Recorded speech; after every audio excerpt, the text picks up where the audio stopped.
Buenas tardes. Nuestro equipo de trabajo está conformado por Noreli Sagami Sayazo, Luis Francisco Pérez y mi persona Viviana Almanza Martínez.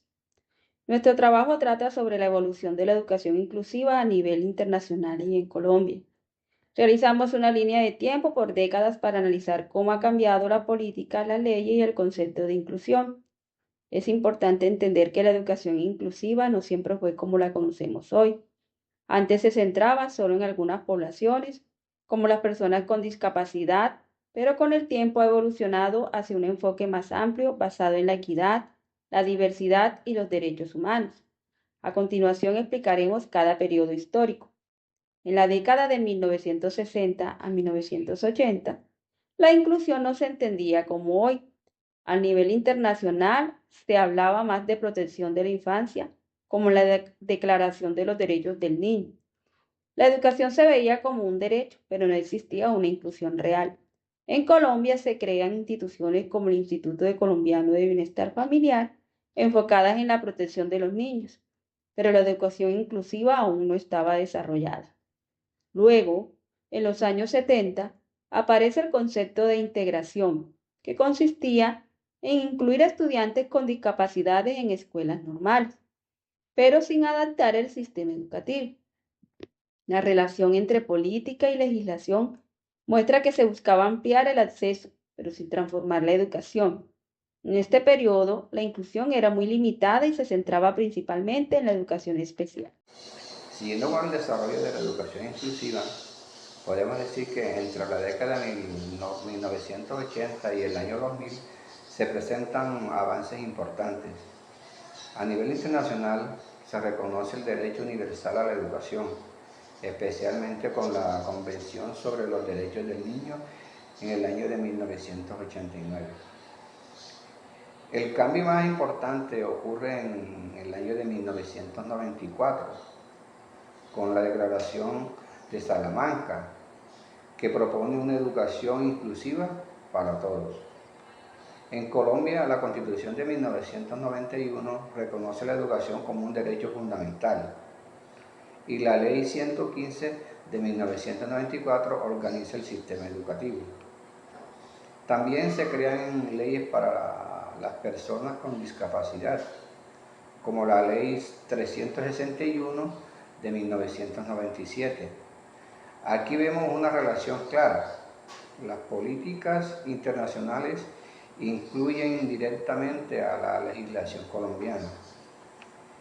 En esta etapa, el concepto de inclusión cambia de integración a educación para todos. En las décadas de 2000 al 2020, la inclusión se fortalece aún más. A nivel internacional se desarrollan políticas como el Foro de Dakar y la Convención sobre los Derechos de las Personas con Discapacidad en 2006. Estas promueven una educación donde todos los estudiantes participen activamente. En Colombia se crean normas como el Decreto 2565 de 2003 y la Ley 1618 de 2013, que garantizan derechos a las personas con discapacidad. El Decreto 1421 de 2017 es la clave, ya que establece la educación inclusiva como obligación en las instituciones educativas. La relación muestra que Colombia adopta y adapta las políticas internacionales. En este periodo, la inclusión ya no es solo acceso, sino participación y eliminación de barreras. En la actualidad, la educación inclusiva tiene un enfoque más amplio a nivel internacional.